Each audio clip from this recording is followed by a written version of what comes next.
শ্ৰদ্ধাৰ ৰাইজ বহুতে মোক এইকেইটা দিন সুধি আছে যে এডিআৰইৰ অৰেল বিলাক কেতিয়াৰ পৰা আৰম্ভ হ'ব। আপোনালোকে জানে যে এডিআৰইত বিশেষ কেইটামান পৰীক্ষা অনুষ্ঠিত হৈছিল। প্ৰথম আছিলে গ্ৰেড 3 ড্ৰাইভাৰ, ষ্টেনো আৰু ইলেক্ট্ৰিচিয়ান অৰ্থাৎ এপিডিচিএলৰ কাৰণে।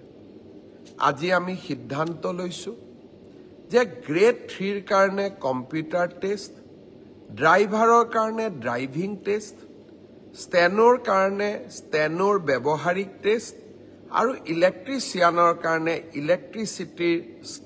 ইলেক্ট্ৰিচিয়ানৰ স্কিল পৰীক্ষা কৰাৰ যিটো পৰ্যায় তাক আমি 15 জুনৰ পৰা আৰম্ভ কৰিম।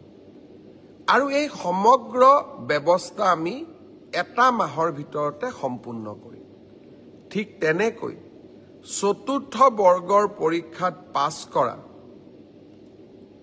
প্ৰাৰ্থীসকলৰো অৰেল আমি 15 জুনৰ পৰা আৰম্ভ কৰিম আৰু এমাহৰ ভিতৰত ইয়াক আমি সম্পূৰ্ণ কৰিম। অলপ আজি বা কালি বা পৰহি ৰাজ্য চৰকাৰে আপোনালোকক আনুষ্ঠানিকভাৱে দিন আৰু বাৰ আপোনালোকক জনাব। যিসকলে লিখিত পৰীক্ষা পাছ কৰিছে তেওঁলোকে এতিয়া কম্পিউটাৰ টেষ্ট, ড্ৰাইভিং টেষ্ট বা স্কিল টেষ্ট বা মৌখিক পৰীক্ষাৰ কাৰণে তেওঁলোকে যেন সাজু হয়। 15 জুনৰ পৰা এই প্ৰক্ৰিয়া আমি আৰম্ভ কৰিম।